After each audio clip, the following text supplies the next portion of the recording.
আজকে ভিডিওটা পুরো অন্যরকম ভিডিও একটা আপনাদের দেখাবো মাটি থেকে গাছ কিভাবে ড্রামে বসানো হয়। মানে মাটিতে একটি বড় গাছ, মোটামুটি মনে করুন যে 7-8 ফুটের একটি ঝোপালো গাছ, বিশাল বড় মাপের একটি গাছ, সেই গাছটিকে কিভাবে একটি 200 লিটারের ড্রামে কিভাবে বসানো হয় সেই ডিটেলসে আপনাদের আজকে দেখাবো। আমি চলে এসেছি আজকে একটা আমার ফেভারিট নার্সারি, ফ্রেন্ড নার্সারিতে। তো সেই দাদা আজকে পুরো বিষয়টাকে দেখাবে আপনাদের সম্পূর্ণ ডিটেলসে। আপনারা দেখুন শেষ পর্যন্ত, আপনাদের অনেকটাই উপকারে আসবে।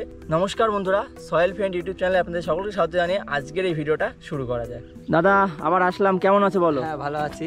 তোমার নার্সারিতে কিভাবে আসবে দর্শকদের একটু বলে দাও। আমার নার্সারিতে আসতে গেলে কেউ যদি শিয়ালদা দিক থেকে আসে তাহলে গেদে লোকাল হয়ে মাঝদে স্টেশনে নেমে, গেদে লোকালে উঠে মাঝদে স্টেশনে নেমে ওইখানে অটো থেকে আসাননগর বাস স্টপেজে নেমে ওইখান থেকে টোটো ধরে আমার একেবারে নার্সারির সামনে চাঁদপুর ফ্রেন্ড নার্সারি বললে সবাই দেখিয়ে দেবে। আচ্ছা একটু মোবাইল নাম্বারটা একটু বলে দাও। 6295952080। এটা না পেলে 6297092053 এটাতে কল করলেও হবে।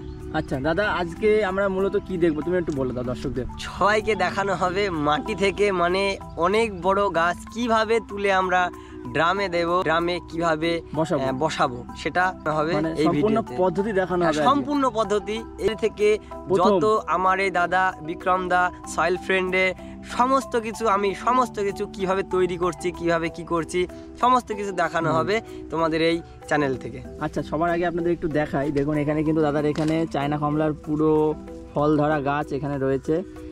দাদা চারাও তো রয়েছে? হ্যাঁ চারা তো অবশ্যই সব সময় পাবে। হ্যাঁ সব সময় পাবে। সেগুলো দেখার জন্য আমি আই বাটনে একটা লিংক দিয়ে দিচ্ছি ভিডিও, আপনারা দেখে নেবেন। তো এবার দেখুন গাছের গোড়া দেখুন একটু কি পরিমাণে মোটা হয়ে গেছে। মানে আমি 2 হাত দিয়েও ধরে দেখো দেখো তোমরাই দেখো বন্ধুরা, 2 হাত দিয়েও কিন্তু দাদা সম্পূর্ণভাবে ধরতে পারছে না। দাদা এই গাছটিকে টবে বসানোর জন্য সবার প্রথমে কি করবে তুমি একটু বলো। আমি সবার প্রথমে গোড়া যে শিকড়গুলো, উপরে যে শিকড় মোটা মোটা শিকড়গুলো নেমে গেছে সেইগুলো আগে কেটে রেখে দেব, বেশ কিছুদিন রেখে দেব। রেখে দেওয়ার পর সেইগুলো থেকে আবার যখন মানে শিকড়গুলো পুরাতন হয়ে আবার যে রুটটা নেবে তার আগ দিয়ে তুলে আমি রেস্ট দেব। রেস্টে রেখে তার আমি ড্রামে দিয়ে একটু ছাওয়ায় রেখে তারপর রোদে রাখবো। আচ্ছা দাদা, এটা কি সব সময় করা যায়? বছরে সব সময় বলতে বর্ষার সিজনে ভালো হয় সব থেকে বেস্ট টাইম। আর আমার এইগুলো বর্ষার সিজন করতে গেলে অনেক বড় হয়ে যাবে। দেখতে পাচ্ছ একটু গাছগুলো একটুখানি দর্শকদের দেখাই একটুখানি। আমরা গাছের তলায় আছি, দেখো এই যে দেখুন, মানে প্রায় 8 ফুট হবে দাদা গাছে। আমি হয়তো খাটো মানুষ, ওই দাদাকে দেখো, দেখুন অনেক থেকেও কিন্তু হাইট অনেক বেশি, মোটামুটি 8 ফুট হবে। আর কি পরিমাণে ঝোপালো গাছ, 8 ফুটের বেশি হবে দাদা। হ্যাঁ 8-9 ফুট হয়ে যাবে মোটামুটি। আচ্ছা তো দর্শকদের এবার একটু দেখাই কিভাবে দাদা গোড়াটা মারছে। একটা নতুনত্ব ভিডিও আপনাদের করে দেখাচ্ছি, অবশ্যই কমেন্টে জানাবেন কেমন লাগছে এই ধরনের ভিডিও। দেখাবো দেখুন একদম গোড়াটা কিন্তু কাটছে দাদা। ধারালো শাবল নিতে হবে একদম। দেখাই নতুন শিকড় ছাড়ছে, এই যে দেখুন নতুন শিকড়, একদম নতুন শিকড় ছাড়ছে। এরকমই শিকড় ছাড়বে যখন। দাদা এই যে তুমি গাছের শিকড়গুলো কেটে দিচ্ছ, এতে গাছের কোনো সমস্যা হবে না? কোনো সমস্যা হবে না। আচ্ছা তাহলে ভাবুন আপনারা যখন রিপোর্টিং করবেন ছাদ গাছ, তখন কিন্তু আপনারা শিকড় কেটে দেবেন কোনো রকম দয়া ছাড়াই, তাহলে কিন্তু গাছ আরো ভালো গ্রোথ নেবে। একদম সরাসরি আপনাদের দেখিয়ে দিচ্ছে কিভাবে সবকিছু দেখাও দাদা। এই যে মোটা একটা শিকড় মারছি, এই যে দেখুন শিকড়কে দেখাও। এই যে এরকম এর থেকেও মোটা শিকড় মারবো। আচ্ছা দাদা এই শিকড় মারার পরে এই গাছটা মোটামুটি সপ্তাহখানিক, 1 সপ্তাহ পরে। লেবু গাছে 1 সপ্তাহ হয়ে যায়। আচ্ছা 1 সপ্তাহ কি 1.5 সপ্তাহ। আচ্ছা দাদা এই গাছে যদি এখন ফল থাকতো, সেই ফল কি পড়ে যেত যদি এই শিকড়? হ্যাঁ অবশ্যই। আচ্ছা এটা কিন্তু একটা সমস্যা বলো। অবশ্যই, সে তো অবশ্যই। গাছের একটা কত বড় এফেক্ট পড়ছে, প্রচুর অনেক বড় এফেক্ট পড়ছে। আচ্ছা আচ্ছা কি মরে যাওয়ার চান্স থাকে গাছের কোনো? না খুব একটা চান্স থাকে না। লেবু গাছ পেয়ারা গাছ কাঁঠাল গাছ মরে যাওয়ার চান্স থাকে, কিন্তু লেবু গাছ সহজে মরে না। এমনিতেও মরে না লেবু গাছ সহজে। একদম দাদার অনেকটাই কষ্ট হচ্ছে কিন্তু এটা করতে। সে তো অবশ্যই। তুলবে কি করে এই গাছটিকে? হ্যাঁ এইটা তো তারপরে পুরোটা খুঁড়ে নিতে হবে। হ্যাঁ খুঁড়ে নিয়ে তারপরে এই পাশ ওপাশ করে দিতে হবে, মানে পুরো কোদাল দিয়ে পুরো মাটি আলগা করে দিতে হবে চারিদিক থেকে। যে আমি রাউন্ডটা নিচ্ছি, এই যে দেখাও সবাইকে। হ্যাঁ এই যে দেখুন রাউন্ডটা নিচ্ছি, এই রাউন্ডটার পরে আর মাটি না, মানে মাটিতে আর টাচই করা যাবে না। দাদা কতখানি গর্ত করবে তলার দিকে? মোটামুটি 1 হাত, এক হাত মানে গর্ত। 1 হাত এই গুলটা হবে। আচ্ছা, বড় গাছ যেহেতু এটা 1 হাত হবে। ওটা কিন্তু চারিদিক দিয়ে খোঁড়া হবে পুরো।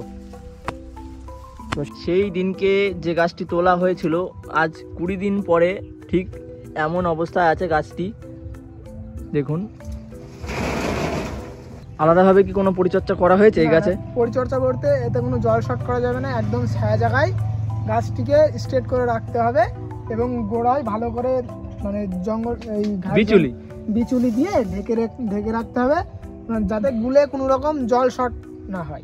জল দিয়ে যেতে হবে প্রতিনিয়ত, আর পাতাগুলোতে থ্রেড দিয়ে ঢেকে রাখতে হবে। আচ্ছা, আর আলাদাভাবে কি কোনো ফাঙ্গিসাইড বা না কোনো রকম সেরকম কিছু দেওয়ার দরকার হয় না মাটি থেকে তোলার পর। তো চলুন এই গাছটিকে এখন সরাসরি ড্রামে বসিয়ে আপনাদের দেখাবো। এই যে এটা কিন্তু একটি গাছ, বড় গাছ, সঠিকভাবে কিন্তু ড্রামে বসানো হয়েছে মাটি থেকে তুলে। আর এই গাছে দেখুন ফুল চলে এসছে। তুমি একটুখানি বলো এই গাছটা কতদিন আগে বসানো হয়েছে ড্রামে? এই গাছটা বসানো হয়েছে প্রায় 2 মাস আগে, ড্রামে শিফটিং করা হয়েছে।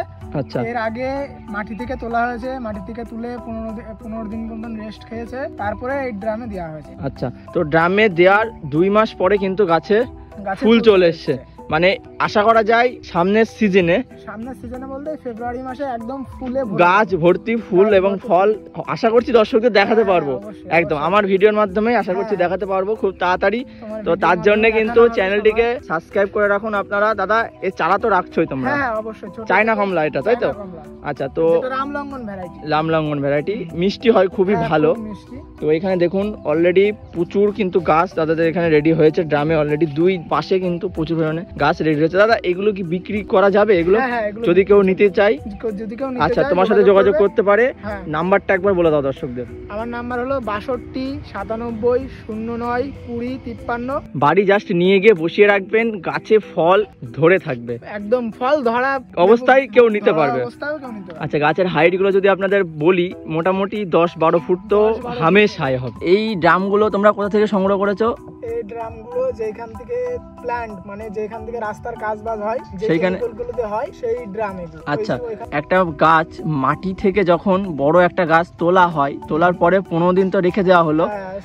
আচ্ছা, শেকড় কাটা পরে গাছটিকে একটুখানি জাস্ট রেস্টে রাখা হয়, তারপরে সেটিকে ড্রামে প্রতিস্থাপন করা হয়। তো ড্রামে প্রতিস্থাপন করার সময় তোমরা কি ধরনের মাটি এই ক্ষেত্রে ইউজ করছো? সবথেকে ভালো হয় দোআঁশ মাটি নিলে, সেফ দোআঁশ মাটি আর কিছু কালো মাটি। আচ্ছা, আর সারের ক্ষেত্রে? সারের ক্ষেত্রে শুধুমাত্র গোবর সার। শুধু যখন লাগাবে শুধুমাত্র গোবর সার দেবে, এবং যখন গাছটা শিকড় লেগে একটু বড় হবে তখন খোল জলের সাথে শিনকুচি আর হাড়ের গুঁড়ো কিছু মেশাতে হবে, একসাথে পচিয়ে সেটাকে দিতে হবে। আচ্ছা, রাসায়নিক সার কি তোমরা কোনোদিন ইউজ করো? রাসায়নিক সার মাঝে মাঝে মানে বছরে 2 বার এরকম ইউজ, খুবই অল্প আচ্ছা পরিমাণ দিতে হবে। আচ্ছা, ভেতরে এই যে এই মাটিটা রেডি হয়েছে, এই মাটির মধ্যে কি কি সার দিয়েছো?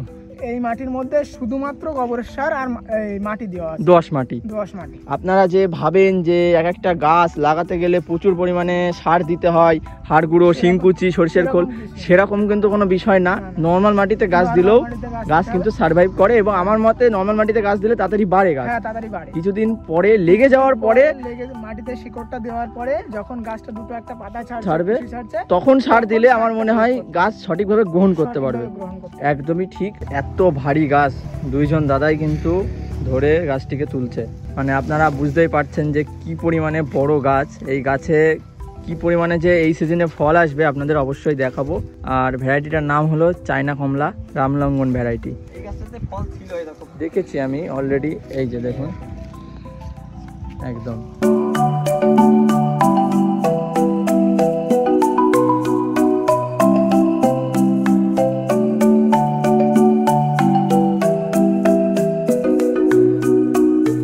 দাদা এটা তো দোআঁশ মাটি বলো?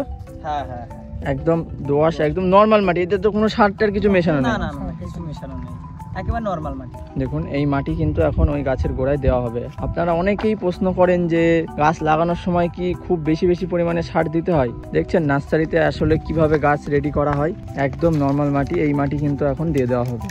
তলার লেয়ারে কিন্তু গোবর সার দেওয়া আছে, আপনাদের দেখালাম প্রথমেই। গোবরের সারের সাথে মাটি মেশানো আছে একদম। এই গাছটিতে কতদিন পরে তোমরা খাবার ইউজ করবে, বা সেই রাসায়নিক খাবার করা যাবে না? যেহেতু গাছে ফল আসবে, ফল আসবে, ফল আসার আগে খাবার ইউজ করতে নেই। একদমই। খাবার ইউজ করলে গাছের জোর আলো বেশি হয়ে যায়, একদম। যা গাছের জোর কম রাখতে হয়, সেই কারণে খাবার এখন ইউজ করতে হয়, পরে ইউজ হবে খাবার। আচ্ছা, খাবারে কি কি ইউজ দেবে তোমরা এই গাছটিতে? মোটামুটি 2-2.5 মাস পর যখন হ্যাঁ, ফলটা ধরে যাবে অলরেডি, যখন সেট হয়ে যাবে তখন তখন দিতে হবে এটা, ফলটা যখন সেট হয়ে যাবে। আর এই যে দাদা এখানে গোবরের সার নিয়ে আসলো। গোবর সার দেওয়া হবে। নার্সারিতে কিন্তু এই দুটো জিনিস দিয়ে কিন্তু বেশিরভাগ গাছ বসানো হয়, গোবরের সার আর একদম বাগানের নর্মাল মাটি, যেটাকে বলা হয় দোআঁশ মাটি।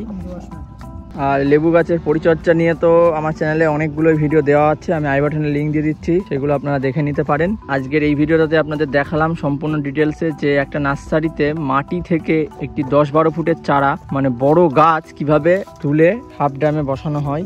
একদম এই সেম গাছেই এই সিজনে কি পরিমাণে যে ফল আসবে সেটাও কিন্তু এই চ্যানেলের মাধ্যমেই দাদাদের নার্সারিতে দেখানো হবে। তার জন্য চ্যানেলটিকে সাবস্ক্রাইব করে রাখবেন। অবশ্যই এটা কেউ যদি নিতে চায় অবশ্যই কন্ট্যাক্ট করলে সেই পেয়ে যাবে তাকে। একদম এই বড় রেডি চারা কিন্তু আপনারা নিতে পারবেন দাদাদের নার্সারিতে। একদম।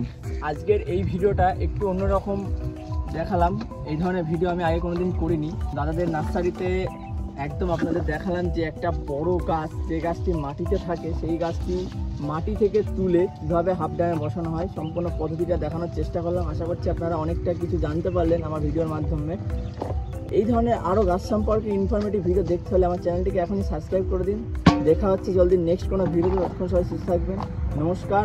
আর হ্যাঁ, আরেকটা কথা আপনাদের বলি, আপনাদের যদি বাড়িতে সুন্দর ছাদ বাগান থেকে থাকে তাহলে আমাকে অবশ্যই হোয়াটসঅ্যাপের মাধ্যমে যোগাযোগ করতে পারেন। আমি আপনাদের ছাদ বাগানের সুন্দর একটি ভিডিও আমার চ্যানেলের মাধ্যমে সমস্ত দর্শকদের সাথে তুলে ধরার চেষ্টা করব। নমস্কার।